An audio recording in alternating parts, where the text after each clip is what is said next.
கர்த்தருடைய பரிசுத்தமான நாமத்திற்கு மகிமை உண்டாவதாக.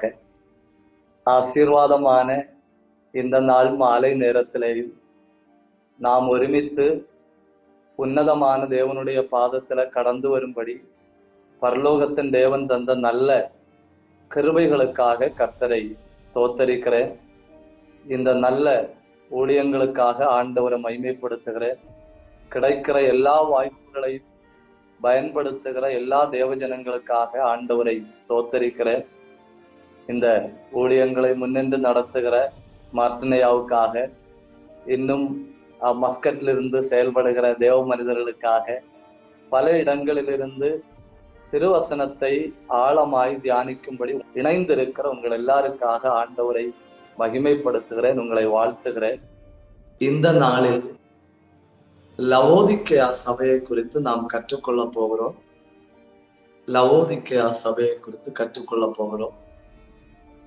லவோதிக்கேயா சபையை குறித்து கற்றுக்கொள்ள தொடங்கும் பொழுது முதலாவது நாம் அந்த பட்டணத்தை குறித்து கற்றுக்கொள்ள வேண்டும்.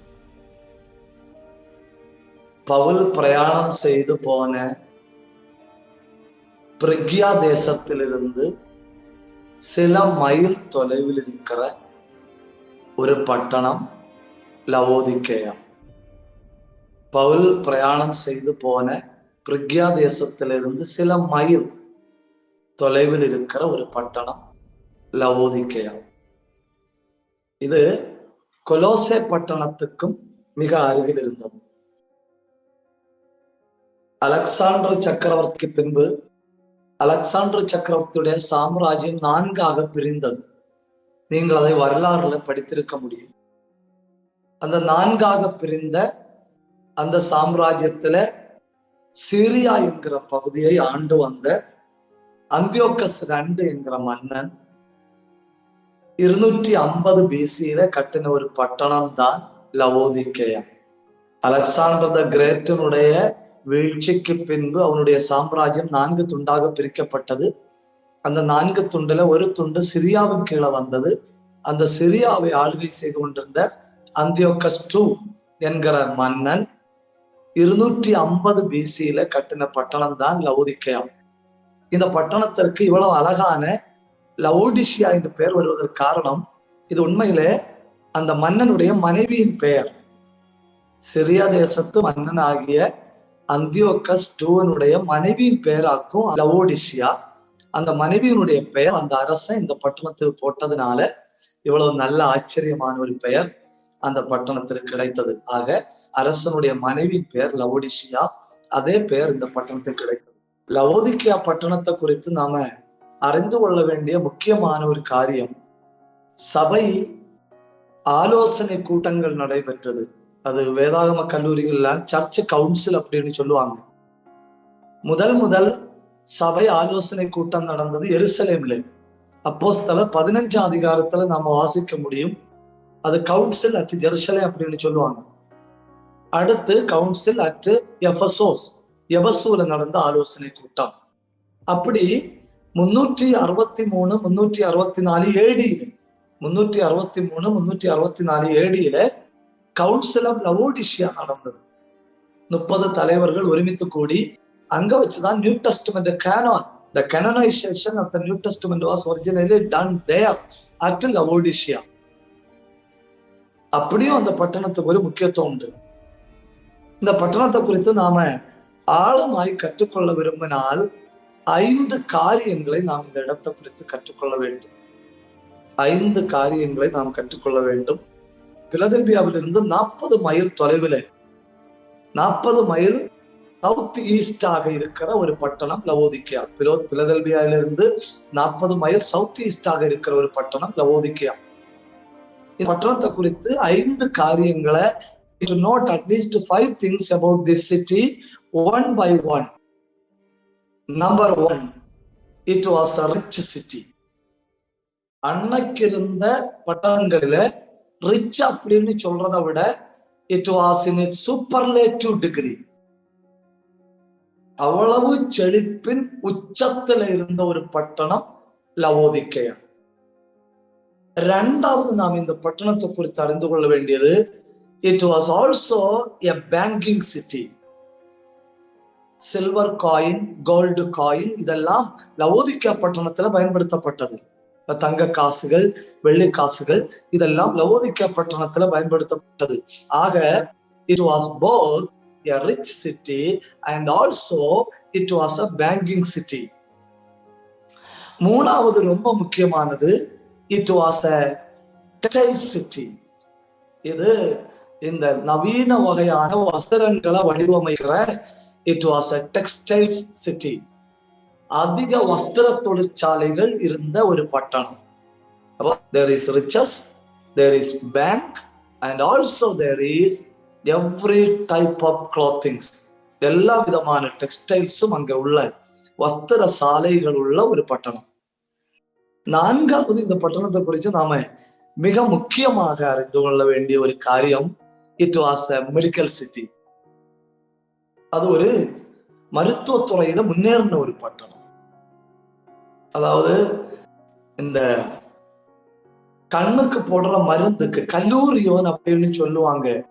KALLURION, கல்லூரியோன். அது it's an eye medicine, it's an eye ointment.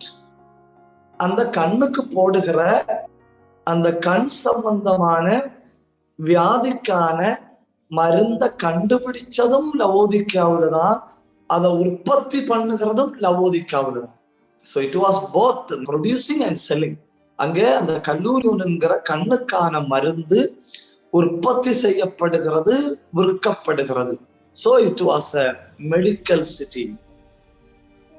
அடுத்து நாம இந்த பட்டணத்தை குறித்து அறிந்து கொள்ள வேண்டிய முக்கியமான காரியம், it was a city which was suffering for water.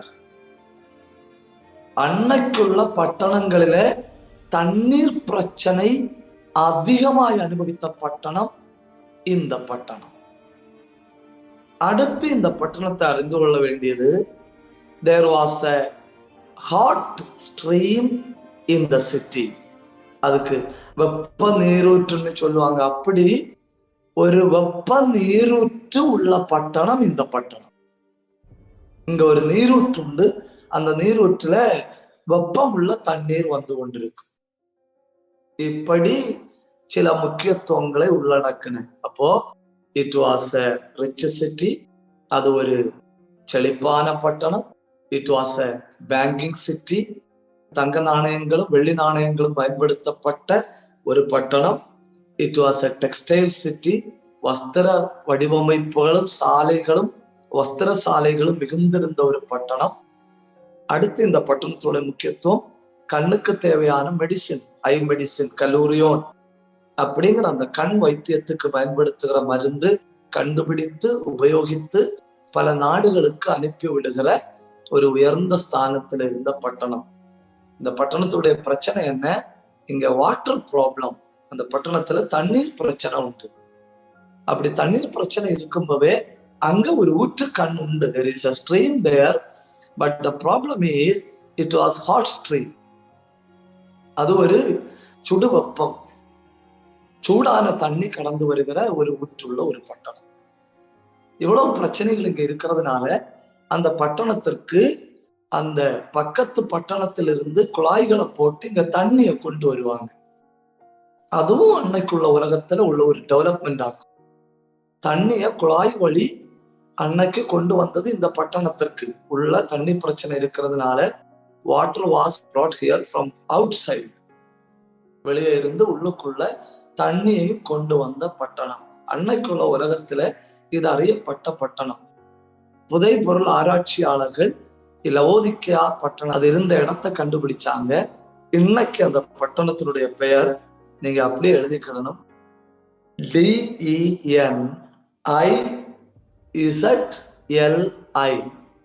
டென்சிலி. DENIZLI. இன்னைக்கு நிகழ்கால மாடர்ன் டர்க்கியில, இன்னைக்குள்ள துருக்கி தேசத்துல இந்த பட்டணம் அமைந்திருக்கிறது. இன்னைக்கு இந்த பட்டணத்தோட பெயர் டென்சிலி.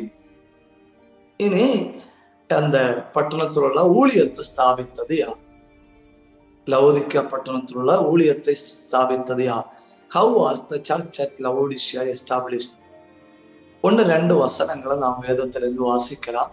Colossian chapter 2 verse 1. உங்களுக்காகவும் லவோதிக்கேயாவில் இருக்கிறவர்களுக்காகவும் சரீரத்தில் என் முகத்தை காணாதிருக்கிற மற்றெல்லாருக்காகவும் மிகுந்த போராட்டம் எனக்கு உண்டென்று நீங்கள் அறிய விரும்புகிறேன். அப்போ இந்த ஒரு வசனத்தை வாசிக்கும்போது நமக்கு தெரியுது, இந்த சபையை ஸ்தாபிச்சது யாரு? பவுல். It is concretised. இது உறுதியாக்கப்பட்ட உண்மை. அந்த வசனத்துல பவுல் சொல்றாரு, உங்களுக்காகன்னா கொலோசே சபையில் இருக்கிறவர்களுக்காக. அடுத்து சொல்றாரு லவோதிக்காவில் இருக்கிறவர்களுக்காக. அப்போ இந்த 2 பட்டணத்தின் பெயர்களையும் ஒருமித்து பயன்படுத்தும் போது நாம புரிந்துக்கிடணும். பிரிகியா தேசத்துல ஊழியத்துக்கு போன காலத்துல பவுல் லவோதிக்கா சபையை ஸ்தாபித்தான். இனி நாம் அறிந்து கொள்ள வேண்டிய முக்கியமான ஒரு காரியம், லவோதிக்கா சபைக்கு பவுல் ஒரு நிருபத்தை எழுதி இருக்கிறார். Paul has written an epistle to the church at Laodicea. உங்களுக்கு ஒருவேளை கேட்க ஆச்சரியமா இருக்கலாம், ஆனா அது உண்மை. நீங்க 2 வசனங்களை வாசிச்சு பாருங்க. Turn with me please to Colossians chapter 4 verse number 15 and 16. கொலோசியர் 4ஆம் அதிகாரம் 15-16 வசனங்கள். லவோதிக்கேயாவில் இருக்கிற சகோதரரையும் நிம்பாவையும் அவன் வீட்டில் கூடுகிற சபையையும் வாழ்த்துங்கள். இந்த நிருபம் உங்களிடத்தில் வாசிக்கப்பட்ட பின்பு இது லவோதிக்கேயா சபையிலும் வாசிக்கப்படும்படி செய்யுங்கள். இந்த 2 வசனத்தை வாசிக்கணும். நமக்கு என்ன புரியுது? லவோதிக்கா பட்டணத்துல சபைய பவுலுக்கு தெரியுது, அந்த சபை நடக்கிற வீட்டை தெரியுது. லவோதிக்கா சபைய பவுலுக்கு தெரியுது, அந்த சபை நடக்கிற வீடு எங்க இருக்குன்னு அவருக்கு தெரியுது. அந்த வீட்டாரையும் வாழ்த்துகிறேன். அடுத்த வார்த்தை கொஞ்சம் கூட முக்கியமானது. லவோதிக்காவிலிருந்து வருகிற நிருபத்தை நீங்க வாசிக்கணும். பாத்தீங்களா? verse number 16, Colossians chapter 4 verse number 16, it clearly says there is a letter comes to you from Laodicea, please read it, and this letter you read after you send it to Laodicea. உங்க கடிதத்தை நீங்க வாசிச்சுட்டு அங்க கொடுக்கணும். லவோதிக்காவிலிருந்து வருகிற கடிதத்தை நீங்க வாசிக்கணும். ஒருவேளை நமக்கு ஒரு கேள்வி வரலாம், லவோதிக்கா இருக்கிற நிருபம் சொல்லி ஒரு நிருபம் பைபிள்ல இல்ல. கொரிந்தியருக்கு இருக்கு 2, தெசலோனிக்கு இருக்கு 2, தீமோத்தேயுக்கு இருக்கு 2, பிலிப்பியர் இருக்கு, கலாத்தியர் இருக்கு, எபேசியர் இருக்கு, எல்லாருக்கும் இருக்கு. லவோதிக்கா இருக்கிற நிருபம் அப்படின்னு ஒரு நிருபம் இல்லை. அப்படின்னா லவோதிக்காவிலிருந்து வருகிற நிருபத்தை நீங்க வாசிங்க அப்படின்னு பவுல் சொன்ன நிருபம் ஏது? பவுல் சொன்ன நிருபம் ஏதுன்னு கேட்டா, it was a circular letter. அந்த வார்த்தையை நீங்க ஞாபகத்தில் வைக்கணும். It was a circular letter. அந்த லெட்டர் என்னன்னா ஒரு குறிப்பிட்ட சபைக்காக அல்ல, அது எல்லா சபைகளையும் அங்க வாசிட்டு அடுத்த சபைக்கு அப்படி இட் வாஸ் அ சர்க்குலர். இப்போ உங்களுக்கு புரியும். லவோதிக்கா இருக்கிற நிருபமும் கொலோசியர்கள் நிருபமும் இணைஞ்சுதான் கொலோசியர். ஒரு தடவை நான் சொல்லணும்னு நினைக்கிறேன். The epistle to Colossians is actually a composition of both. Epistles to Colossians and Laodiceans. நீங்க இன்னும் உயர்ந்து படிக்க போனீங்கன்னு வைங்க, பைபிள் காலேஜில் போய் நீங்க MD அந்த உயர்ந்த மட்டத்துல நீங்க படிக்க போனா அங்க உங்களுக்கு என்ன சொல்லி தருவாங்கன்னு சொன்னா, எபேசியர் நிருபத்தை வாசிக்கும்போ அந்த எபேசியர் நிருபம் தான் லவோதிக்கேருக்கும் எழுதின நிருபம் அப்படின்னு நீங்க படிப்பீங்க. ஆக லவோதிக்கேருக்கிற நிருபம் கைவிட்டு போகல. It is actually include. அது நம்முடைய கொலோசியன் நிருபத்தோட எபேசியன் நிருபத்தோட இட் இஸ் ஆக்சுவலி இன்க்ளூடட். ஆகவே அந்த வசனத்தை பற்றி உங்களுக்கு சந்தேகம் தேவையில்லை. நான் சொல்லி வார்த்தை என்னன்னு கேட்டா, பவுலுக்கு இந்த பட்டணத்தோட ஒரு நல்ல இறுக்கம் உண்டு, பவுலுக்கு இந்த பட்டணத்தோட நல்ல நெருக்கம் உண்டு. அங்குள்ள வீடு தெரியுது, ஊழியம் நடக்கிற இடம் தெரியுது, அங்க உள்ள கடிதத்தை உங்களுக்கு கொண்டு வருவாங்கன்னு சொல்றாரு. ஆக இந்த ஊழியம் ஸ்தாபித்தது பவுல். இப்போ ஆண்டவர் இந்த சபைக்கு ஏன் கடைசியா செய்து கொடுக்கிறார்? அது நமக்கு எபேசியருக்கு முதல்ல கொடுத்தாரு அப்படின்னு நாம பார்த்தோம். இப்ப இவங்களுக்கு ஏன் கடைசியில கொடுத்தாரு? ஏன் கடைசியில கொடுத்தாருன்னு கேட்டா, this was the church which was very worst in its condition. கடைமட்டத்துல கிடக்கு. ஆவிக்குரிய நிலையில பாதத்தின் அளவுல கிடக்கு லவோதிக்கியா சபை. அந்த அளவுல கிடக்கிறதுனால கர்த்தர் இந்த சபைக்கு கடைசியில் ஆலோசனை கொடுக்கிறார். ரொம்ப முக்கியமானவைகள் நாம உள்ள போக போறோம். முதல்ல நாம பார்க்க வேண்டியது how Christ is depicted. இயேசு கிறிஸ்து எப்படி இந்த சபைக்கு தன்னை வெளிப்படுத்துகிறார்? வெளிப்படுத்தல் 3ஆம் அதிகாரம் 14வது வசனம். Please look into Revelation 3:14. Laodicea சபையின் தூதனுக்கு நீ எழுத வேண்டியது என்னவெனில், உண்மையும் சத்தியமும் உள்ள சாட்சியும் தேவனுடைய சிருஷ்டிக்கு ஆதியுமாய் இருக்கிற ஆமென் என்பவர் சொல்லுகிறதாவது. 3 காரியங்கள் அவரை பற்றி சொல்லி இருக்கு. ஒண்ணு, உண்மையும் சத்தியமும் உள்ள சாட்சியும். அந்த வார்த்தை நீங்க இந்த இடத்துல சொல்லி இருக்கிற உண்மைய ஃபேக்ட்னு நினைக்க கூடாது. Please don't think fact. Okay, it is faithful and truthful. இது இயேசு கிறிஸ்துவனுடைய 2 முக்கியமான சுபாவங்கள். அடுத்து பாருங்க, அடுத்து என்ன சொல்லி இருக்கிறது? த பிகினிங், தொடக்கம். அடுத்து த எண்ட், ஆமென். ஆதியும் ஆமேனுமாயிருக்கிறவர், உண்மையுள்ளவரும் சத்தியமும் உள்ளவருமாயிருக்கிறவர். அப்படின்னா கர்த்தர் லவோதிக்கியா சபைக்கு சொல்ல போகிற செய்திக்கு மாற்று கருத்துகள் இல்லை. God is going to scan the church which is perfectly true. ஆண்டவர் சபையை பற்றி சொல்ல போறதுல இப்படி இருக்க வாய்ப்புண்டோ அப்படிங்கிற there is a 0 doubt. சந்தேகத்துக்கு வாய்ப்பே இல்லை. Exactly what his mouth is going to spell, we have to believe as it is. இனி என்கரேஜ்மெண்ட் இல்லை. ஏன்னு தெரியல, என்கரேஜ்மெண்ட் இல்லை. நமக்கு தெரியும் 2 சபைகளுக்கு குற்றஞ்சாட்டுதல் இல்லை. யாருக்கெல்லாம் குற்றஞ்சாட்டுதல் இல்லை? Church at Smyrna, nothing to be criticized, nothing to be accused. Church at Philadelphia, nothing to be accused. Philadelphia சபைக்கு குற்றச்சாட்டு இல்லை, ஸ்மிர்னா சபைக்கு குற்றச்சாட்டு இல்லை. ஆனா இவங்களுக்கு என்கரேஜ்மெண்டே இல்லை. தொடக்கத்துல என்ன சொல்றாருன்னு பாருங்க. 3 முக்கிய பிரச்சனைகளை கர்த்தர் லவோதிக்கியா சபையிலிருந்து கண்டுபிடிக்கிறார். 3 முக்கியமான பிரச்சனைகள். 1, proud. 2, self-satisfied. 3, ignorant of the real condition. ஒரு தடவை கூட நான் அந்த வார்த்தைகளை சொல்றேன். 1, பெருமை. 2, சுய திருப்திப்படுதல். Alright, okay. 3, இந்த 2 இருக்கிறதுனால உண்மை நிலை என்கிற என்னன்னு மறந்து போச்சு. அந்த ப்ரௌடுல என்ன வருதுன்னு பாருங்க. ப்ரௌடுல என்ன வருதுன்னா செல்ஃப் கிளைமிங், தன்னைத்தானே மேன்மை பாராட்டுதல்.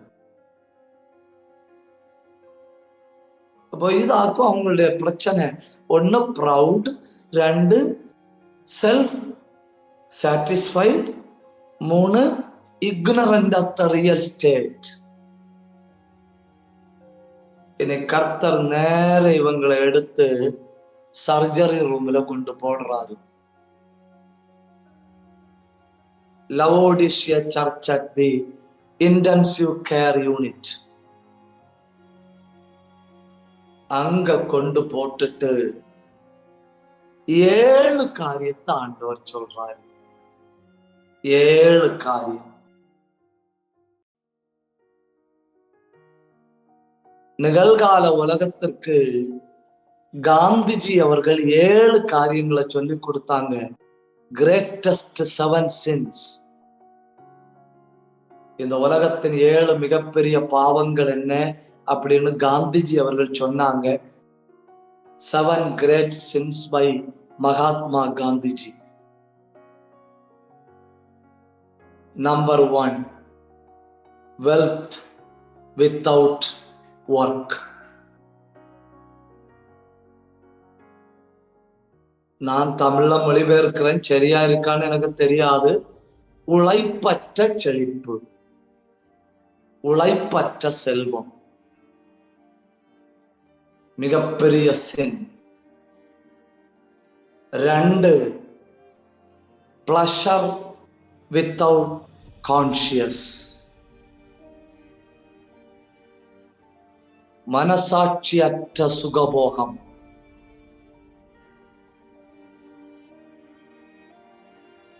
3, commerce without morality.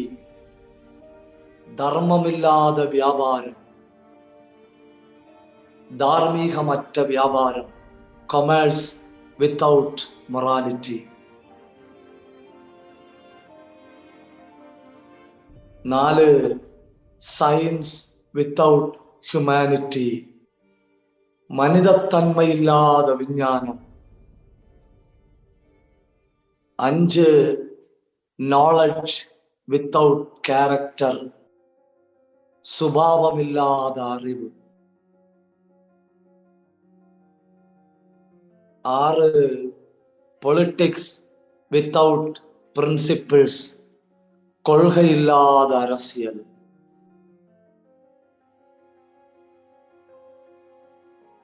7, worship without sacrifice.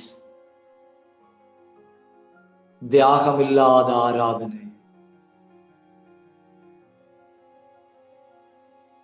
Exactly equal to this, God is bringing 7 accusations about the church at Laodicea. ஒவ்வொன்றாக நாம பார்க்கலாம். அதுல வேதத்துல சொல்லி இருக்கிற ஆர்டர் படி அல்லாம நாம ஒவ்வொன்றாக பார்க்கலாம். 1வது பிரச்சனை, you are naked. அந்த கிரேக்க வார்த்தை கும்னோஸ், GUMNOS, கும்னோஸ். நேக்கட் என்பதற்கு பைபிள்ல சொல்லி இருக்கிற கிரேக்க வார்த்தை இது. இப்போ நீ நிர்வாணியா இருக்கிறாய் அப்படின்னு வஸ்திரம் தரிச்சிட்டு இருக்கிற ஆட்களை பார்த்து சொல்லணும்னா there is something else. Dress போட்டு இருக்கிற ஆட்களை பார்த்து you are naked அப்படின்னு சொல்லணும்னா அது ட்ரெஸ் சம்பந்தமா இருக்கா? Okay, please do listen to me. When somebody is well dressed, you are looking at him and telling you are naked. That means that nakedness is not at all related to dress. வஸ்திரம் தரிச்சிருக்கிற ஒரு ஆளை பார்த்து நீ நிர்வாணியா இருக்கிறாய் அப்படின்னு சொல்லணும்னா அந்த நிர்வாணம் என்பது வஸ்திர சம்பந்தமான நிர்வாணம் அல்ல. பைபிள்ல நிர்வாணத்திற்கு சில அர்த்தங்கள் உண்டு. There are certain meanings in the Bible to the very word naked. அதாவது வேதத்துல சொல்லி இருக்கிற நிர்வாணம் என்பது உடை சம்பந்தமானது அல்ல. ஒரு 5 காரியங்களை நாம சுருக்கமாய் பார்க்கலாம். 5 காரியங்களை பார்க்கலாம். Number 1, Leviticus chapter 18 verse number 6 to 19. Number 1, okay. லேவியராகமம் 18ஆம் அதிகாரம் 6 முதல் 19 வரை உள்ள வசனங்கள். அந்த இடத்துல எல்லாம் நாம ஒரு வார்த்தையை பார்க்கிறோம். என்ன பார்க்கிறோம்? நிர்வாணமாக்கலாகாது, நிர்வாணமாக்கலாகாது, நிர்வாணமாக்கலாகாது. அப்படின்னா என்ன? Sex beyond boundary. அப்போ லேவியராகமம் 18ல சொல்லி இருக்க நிர்வாணம் என்ன? எல்லை தாண்டின உறவு.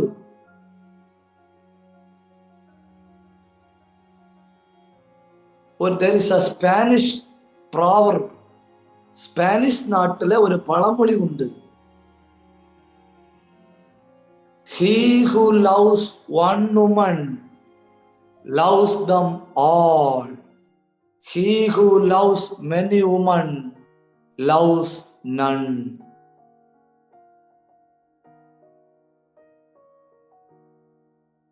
என்ன நல்ல பழமொழின்னு பாருங்க.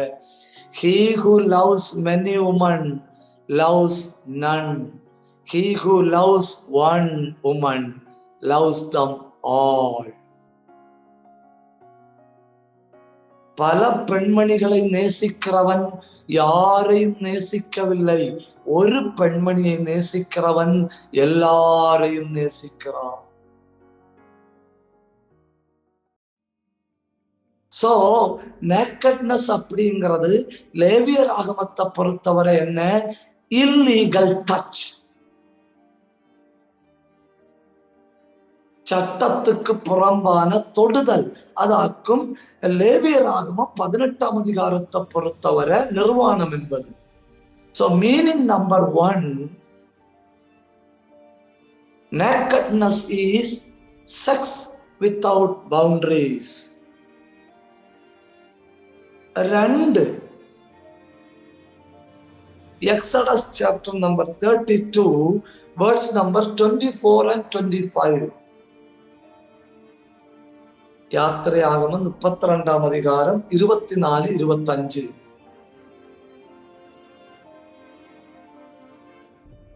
அப்பொழுது நான், பொன்னுடைமைகளை உடையவர்கள் எவர்களோ அவர்கள் அதை கழற்றி தரக்கடவர்கள் என்றேன். அவர்கள் அப்படியே செய்தார்கள். அதை அக்கினியிலே போட்டேன், அதிலிருந்து இந்த கன்றுக்குட்டி வந்தது என்றான்.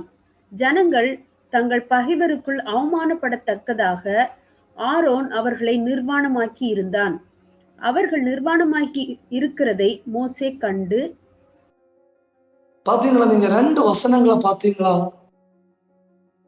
24வது வசனத்துல என்ன சொல்லி இருக்கு? ஆராதனை. Verse number 24 talks about their worship style. ஆனா 25ல என்ன சொல்லி இருக்கு? naked. எல்லாரும் உங்க பைபிளை பாருங்க, அப்போ உங்களுக்கு பின்பு சந்தேகம் வராம இருக்கும். Verse number 24 talks about worship. Verse number 25 talks about ஜனங்கள் அநேகர் பகைவருக்குள் அவமானமாக்கப்படத்தக்கதாக ஆரோன் அவர்களை நிர்வாணமாக்கி இருந்தான். அந்த நிர்வாணத்தை மோசே கண்டு. What does it mean? இங்க nakedness என்ன? Wrong worship is equal to nakedness. தவறான ஆராதனை சமம் நிர்வாணம். எல்லாரும் நல்லா புரிஞ்சுக்கிறீங்கன்னு நான் நம்புறேன். 1, இது வஸ்திரம் சம்பந்தமானதே அல்ல.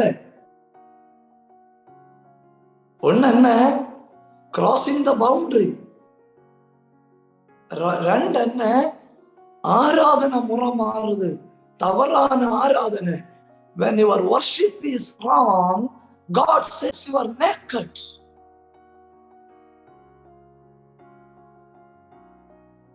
ஆராதனை தவறா போச்சு. கர்த்தர் பார்த்துட்டு சொல்றாரு, ஜனங்கள் நிர்வாணிகளாயிருக்கிறார்கள் அப்படின்னா நம்ம மூடிக்கொள்ளும்படி, என்ன பயங்கரம் இல்லையா?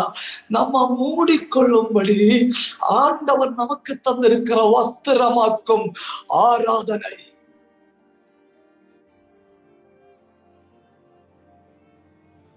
நம்முடைய தலை முதல் காலு வரை நம்ம மூடிக்கொள்ளும்படி ஆண்டவர் நமக்கு தந்திருக்கிற வஸ்திரமாக்கும் ஆராதனை. When you read Isaiah chapter 6, you see, ரெண்டால் தங்கள் முகங்களை மூடி, ரெண்டால் தங்கள் கால்களை மூடி. So worship is completely covered. ஆராதனை உங்களை மூடுகிறது. ஆராதனை நம்முடைய குடும்பங்களை மூடுகிறது. தேவ பிள்ளைகளே, ஆராதனை ஒரு போர்வை. கதரபல ஹதரபலபா ரியாந்தல் கவரப ஷகரதலமுஷியா. நம்மை மூடிக்கொள்ளும்படி, அந்த சல்வ வல்லவருடைய நிழலை போல நம்மை மூடிக்கொள்ளும்படி ஆண்டவர் நமக்கு தந்திருக்கிற ஒரு அற்புதமான அனுபவம் ஆராதனை. ஆராதிக்க ஆராதிக்க you are covered. நான் பாட்டு பாடுங்க, ஒண்ணும் நடக்கல. நான் ஆவியில நிரம்பின, ஒண்ணும் நடக்கல. அந்நிய பாஷை பேசி பார்த்தேன், ஒண்ணு. நோ நோ நோ, நீ துதிக்க துதிக்க துதியின் உடை. 2 நிமிஷம் கை தட்டி ஆராதிக்க விருப்பம் உள்ள யாராவது இந்த பைபிள் ஸ்டடியில இருந்தா, ஒன்னு துதியின் வஸ்திரத்தினால கர்த்தர் உங்களை மூடட்டும். ரபலப ரபலபா ரியாந்தரபலபரபா அல்ஹந்தரபலபரபா ரியாந்தல் கவரபரபா. நம்முடைய பிள்ளைகள் துதியில மூடப்படுவார்களாக. நம்முடைய குடும்பங்கள் துதியில மூடப்படுவதாக. நம்முடைய ஊழியங்கள் துதியில மூடப்படுவதாக. நம்முடைய வாழ்க்கைகள் துதியில மூடப்படுவதாக. கதம் கத்தரம் அல்வர சந்தரா ரியாந்த கல்வாரவா ரெத்தூரவத்தல் அல்க சகத்தரபலபரபர. இந்த பைபிள் ஸ்டடியில இருக்கிறவங்க எல்லாம் அனுபவம் உள்ளவங்களாக்கும். நீங்க எல்லாம் அனுபவம் உங்களுக்கு தெரியும். கண்ணை மூடி துதிக்கும் போது ஏதோ ஒண்ணு வந்து என்ன மூடுது. நான் உண்மையிலே ஆராதிக்கும் போது உள்ள போறேன். I am getting into, I am getting deep into, I feel, no, I know that I am completely covered. என்ன மூடுகிறது, என்ன மூடுகிறது தேவ பிரசன்னம்.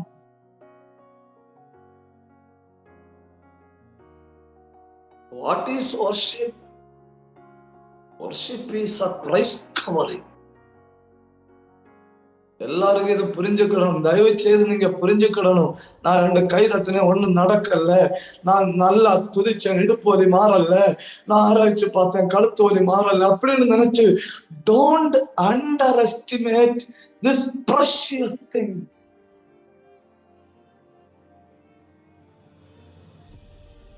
$150 கொடுக்கும்போது பிசியோதெராபிக்காரங்க எடுத்து விட வாய்ப்புள்ள உழுக்கெடுக்கிற ஒண்ணாக்கும் ஆராதனைன்னு please do not.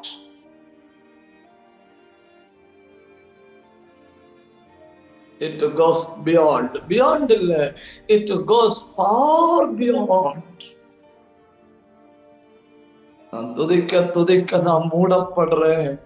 நான் துதிக்க துதிக்க மூடப்படுறது. என்ன மூடப்படுதல்? பிரசன்ன என்ன மூடுகிறது.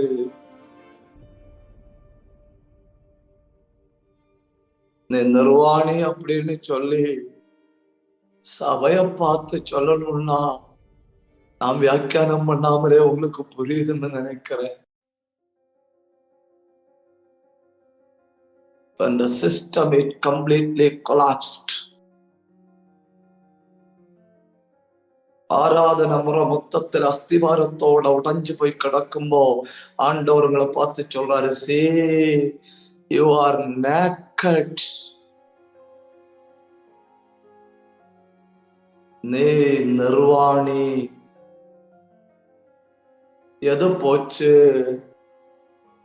துதியின் உடை.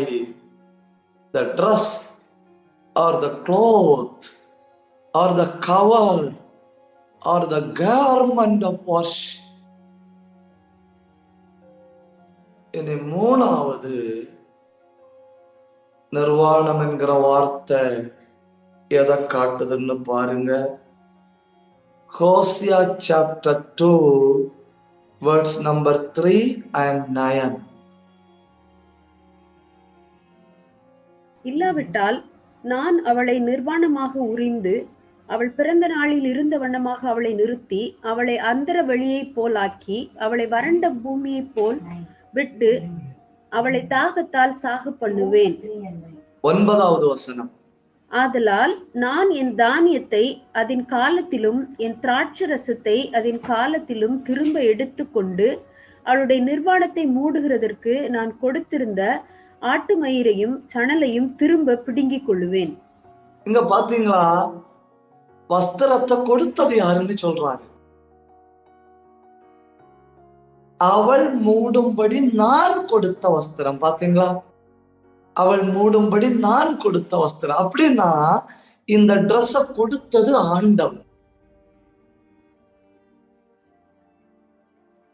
இந்த வஸ்திரம் என்னன்னு தயவு செஞ்சு நீங்க என் கூட உள்ள வரணும். அப்பதான் உங்களுக்கு புரியும். சவுல் ராஜாவுடைய வஸ்திர தொங்கலை தாவீது வெட்டி எடுத்தப்போ தாவீதை பார்த்து சவுல் சொன்னது என்ன? என் மகனே தாவீதே, நீ ராஜாவாவாய். ஆதாரம் 1. இரண்டாவது ஆதாரம் எவிடன்ஸ் நம்பர் 2. சாமுவேலுடைய வஸ்திரத்தை சவுல் பிடித்தான், அது கிழிந்து போயிட்டு. சால்வை கிழிஞ்ச உடனே சாமுவேல் சவுலை பார்த்து சொன்னது என்ன?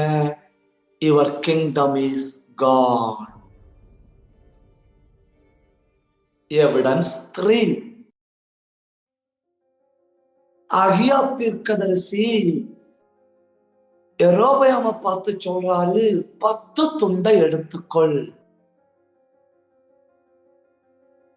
10 துண்டை எடுத்த உடனே அவர் சொல்றாரு, கர்த்தர் உனக்கு 10 கோத்திரங்களை தருவார். இந்த எல்லா இடங்கள்லையும் வஸ்திரம் என்ன?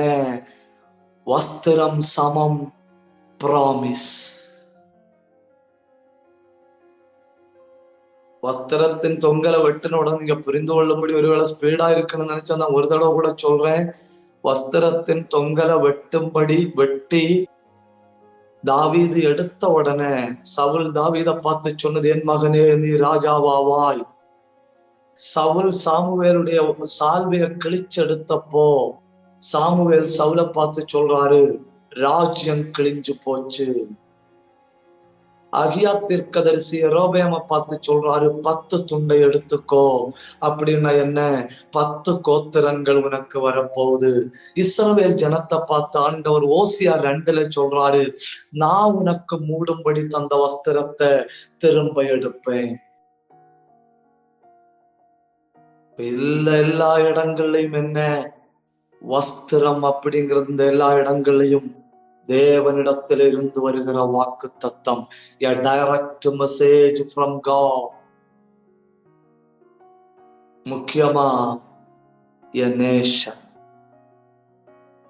ஒரு ராஜ்யம். இஸ்ரவேல் ஜனங்களுக்கு மூடும்படி கொடுத்தது என்ன? கானான் தேசம் என்கிற ராஜ்யம். 1 by 1 nakedness சமம் losing the boundary. Nakedness equal to losing worship. Nakedness equal to losing promise. ஒரு தடவை கூட நான் சொல்றேன், losing worship, losing promise, losing the true love. 4வது அர்த்தம் Revelation chapter 16 verse number 15. இதோ திருடனை போல் இதோ வருகிறேன். திருடனை போல் வருகிறேன். தன் மானம் காணப்படத்தக்கதாக நிர்வாணமாய் நடவாதபடிக்கு விழித்து கொண்டு தன் வஸ்திரங்களை காத்துக் கொள்ளுகிறவன் பாக்கியவான். பிளீஸ் ஒரு நிமிஷம் இங்க கவனிங்க. மிலிட்டரியில இருக்க ஒரு ஆளை பார்த்து நிர்வாணின்னு கூப்பிட்டா வாட் டஸ் இட் மீன்? போருக்கு போற ஒரு ஆளை பார்த்தே யூ நேக்கட் அப்படின்னு அதுக்கு அர்த்தம் என்ன? அதுக்கு அர்த்தம் நோ வெப்பன். தன்னை பாதுகாக்கிற ஆயுதமும் தன் எதிராளிய தாக்குகிற ஆயுதமும் இல்லாதவனையும் நிர்வாணின்னு தான் சொல்லுவாங்க. Stripped off. You are not secure. நீ பாதுகாப்பற்ற நிலைமையில வாழ்கிறாய்.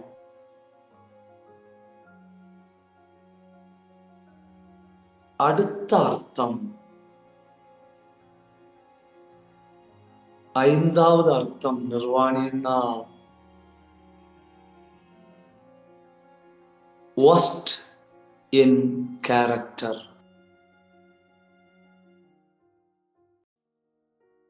உன்னதமான நிலைமையில் இருக்கிற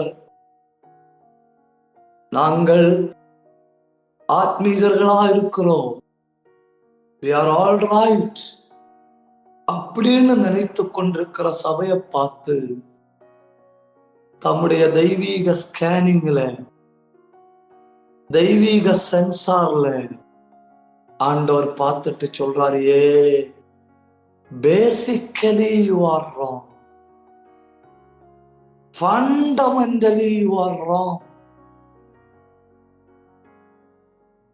உலகத்தின் பார்வையில ஒருவேளை நீ ஆடம்பர தோற்றத்தோட இருக்கலாம், என் பார்வையில நீ நிர்வாணியாயிருக்கிறாய்.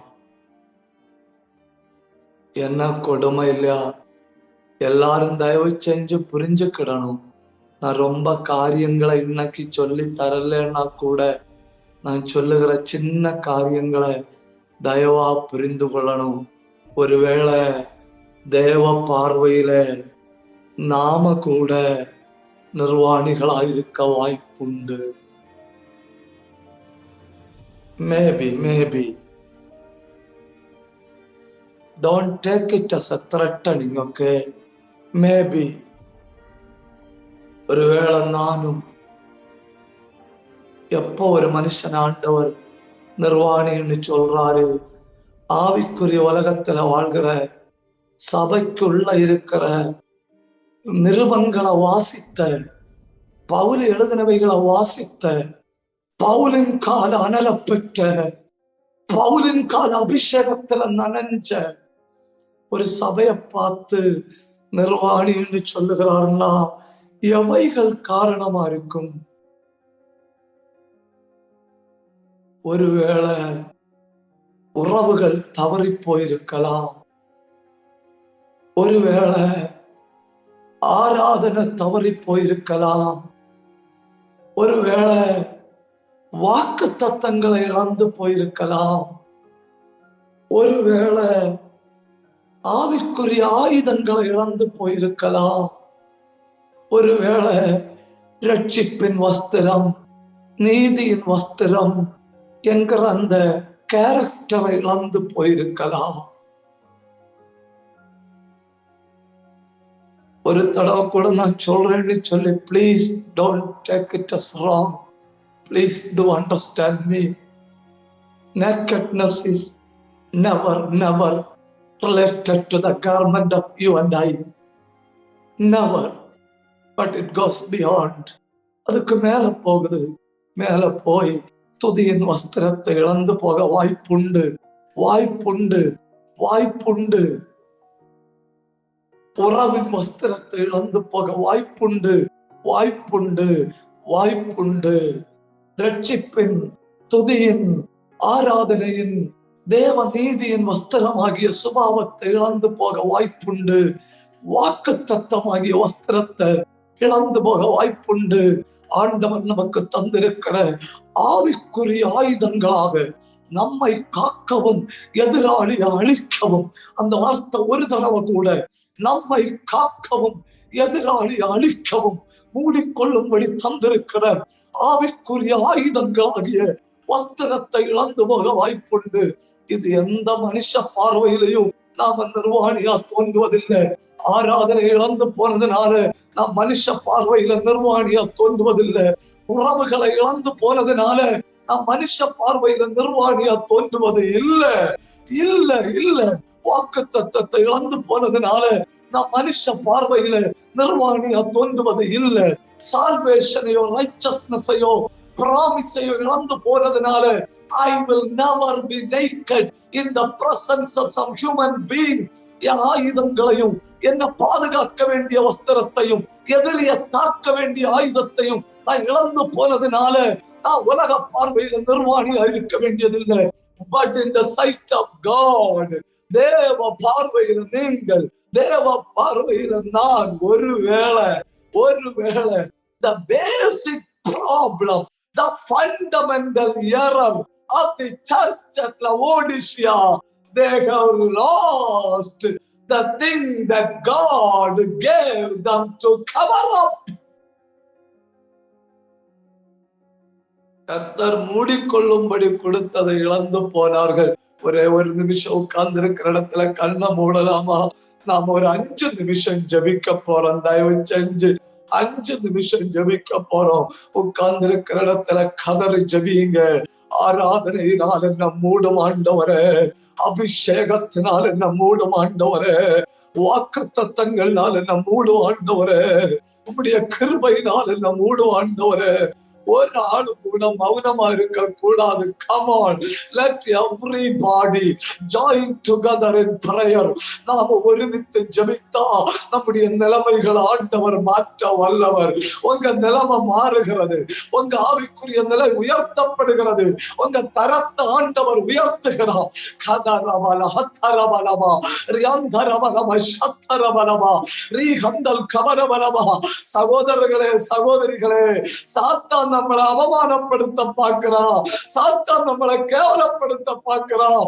ஆதாம் ஏவாளை நிர்வாணியா மாற்றின சாத்தான். ஆனா கர்த்தரோ நம்மை மூடி விடுகிறார், நம்மை மூடி விடுகிறார். உங்க குடும்பங்கள் மூடப்படுகிறது, உங்க ஊழியங்கள் மூடப்படுகிறது. மகிமை என்கிற வஸ்திரத்தினால மூடுகிறார். கடகம் கடகம் கடகல் கதனம் அக்கரகத்தர சந்தரா ரியாந்தர மக்கள் கமரமனமா ஊடவன் பிரௌடமனமனமா ரீஹத்தரமனமா. தேவ மகிமை ஒரு வஸ்திரத்தை போல, தேவ பிரசன்னம் ஒரு வஸ்திரத்தை போல. அவர் யார் தெரியுமா? அவர் ஒளியை வஸ்திரமாய் தரித்திருக்கிறவர். அந்த மகிமை இழந்து போகும்போ ஆதாம் ஏவாளே தேவ பார்வையில நிர்வாணிகள். Church in the sight of God, தேவனுடைய பார்வைக்கு முன்ன சபை, தேவனுடைய பார்வைக்கு முன்ன சபை அப்படின்னு சொல்றதை விட நான் ஐ இன் யுவர் சைட். கண்களை மூடலாம், ஜெபிக்கலாம். நல்ல தகப்பனே, நல்ல இந்த மாலை வேளைக்காய் உமக்கு நன்றி செலுத்துகிறோம். எங்க வாழ்க்கையை மூடிக்கொள்ளும்படி நீர் தந்திருக்கிற எல்லா உயர்ந்த வஸ்திரங்களுக்காய் உமக்கு நன்றி செலுத்துகிறோம் ஆண்டவரே. ஆவிக்குரிய வாழ்க்கையில நாங்கள் எங்களை குறித்து மிகுந்த கரிசனையா இருக்க கிருபை தரணுமே. எங்க வாழ்க்கைய வெட்கமாக்கும்படி, எங்க வாழ்க்கைய கேவலமாக்கும்படி சத்துரு எடுக்கிற முயற்சிகள் தோற்று போகிறபடியால் உமக்கு நன்றி.